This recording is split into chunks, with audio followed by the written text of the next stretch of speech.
It's been over a decade since Doom 3 hit store shelves back in 2004, and even though it had to compete with the likes of Halo 2 and Half-Life 2, it was a huge success. Many gamers were starting to doubt if we'd ever get another Doom game, but finally our prayers were answered. Beginning development way back in 2004, shortly after the release of Doom 3, the game went through multiple builds, and then there was almost no news on it until development was restarted in 2001. With such a long and troubled development cycle, many fans, including myself, worried that this game might go the way of Duke Nukem Forever, or worse. Welcome. I'm Dr. Samuel Hayden. I'm the head of this facility. I think we can work together and resolve this problem in a way that benefits us both.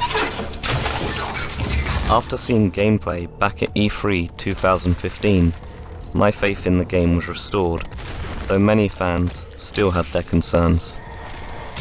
However, it wouldn't be until May 13th of this year that fans would finally be able to see if it could live up to the Doom title.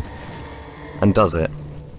Well, that's what I'll be covering in this 4-part mini-series, where I'll be talking about the story, overall gameplay, multiplayer, and SnapMap, the game's level maker. Let's begin with the story. The new game is a reboot of the 1993 classic, but right at the start, there is a mind-blowing twist that fans of the original will no doubt love. After a Union Aerospace Corporation base located on Mars is hit by a wave of energy directly from hell itself, many of the people there are turned into undead monsters, and demonic creatures overrun the base. Much like in the original, you take on the role of a soldier, simply known as Doom Guy, and by the time the game starts, things have already gone to hell, quite literally. He doesn't talk, but his personality is shown through his actions throughout the game. Once again, you are tasked with sending the spawn of hell back home, often in little bite-sized chunks. This time you are assisted by a couple of characters, Samuel Hayden, director of the UAC on Mars, and Vega, the UAC artificial intelligence. Together, they fill you in on what has been happening and help you track down Olivia Pierce, the one responsible for this crisis and the game's antagonist. It's hard to say too much about the plot, other than the basics, for fear of spoiling it, as it's worth experiencing firsthand, although what truly makes the game shine is the gameplay. From the moment the game starts, it has the unmistakable feel of Doom. The gameplay is fast, smooth, and brutally violent.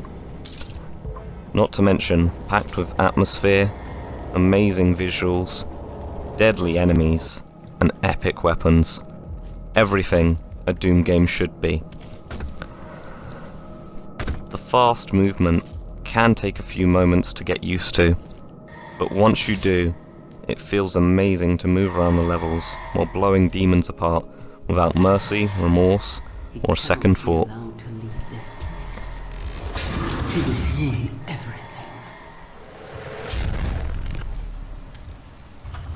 I'm willing to take full responsibility for the horrible events of the last 24 hours, but you must understand. Our interest in their world was purely for the betterment of mankind. Everything has clearly gotten out of hand now, yes. But it was worth the risk, I assure you.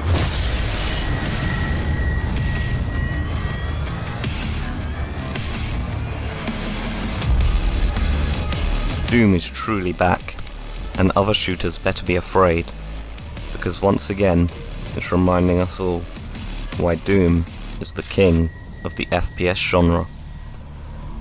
In the next video, I'll cover the story more, as well as talk about the overall campaign gameplay. This is Max Halo, signing out.